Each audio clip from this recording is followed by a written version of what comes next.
Samantala, nauwi sa engkwentro ang Law Enforcement Support Operation ng mga otoridad sa Marantao sa Lanao del Sur. Isang pinuno ng Dawla Islamia Maute Group at ilang miyembro ng grupo nasawi. Si JC Aliponga sa sentro ng balita. Patay ang 10 miyembro ng Dawla Islamia Maute Group sa Barangay Banga, Pantara, Marantao, Lanao del Sur, pasado 1:00 ng madaling araw, nitong ika-17 ng Abril. Pinangunahan ng Joint Task Force Zampilan ang military operation sa ilalim ng Western Mindanao Command ng Armed Forces of the Philippines. Layunin ng operasyon na maisilbi ang ilang warrant of arrest laban sa mga miyembro ng grupo na may kasong murder, frustrated homicide, kidnapping at serious illegal detention. Ngunit nauwi ito sa engkwentro. Kabilang sa mga nasawi, si Amirol Mangurangka na kilala bilang Usman na itinituring isa sa mga pinuno ng grupo, kasamang iba pang mahahalagang miyembro.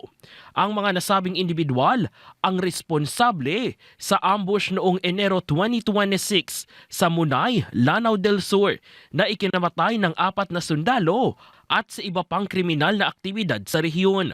Wala namang naitalang nasugatan sa hanay ng mga sundalo. Crucial, very decisive yung naging result ng operation, yung pagkaka-neutralize sa kanya kapag bilang pinuno na naki-influence niya sa grupo Ngayong medyo na-neutralize na natin sila sa ng OSHA. Kasama niya yung mga kasama niyang siyampa. Matapos ang engkwentro, na-recover ang iba't ibang armas at gamit pang gyera sa clearing operations, kabilang ang 2 M16 rifles, isang M14 rifle, isang M1 Garand rifle, isang caliber .38 revolver, isang hand grenade at mga components ng improvised explosive device o IED.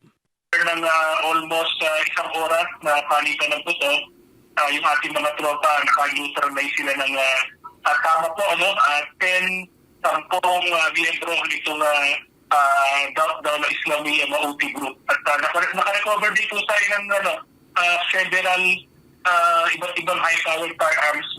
Tiniyak ng Western Mindanao Command na magpapatuloy sila sa pagprotekta sa komunidad, pagpapatupad ng batas at pagtitigil sa muling pagbalik ng mga teroristang grupo sa Western Mindanao. Mula dito sa Davao City, JC Aliponga para sa Pangbansang TV sa Bagong Pilipinas.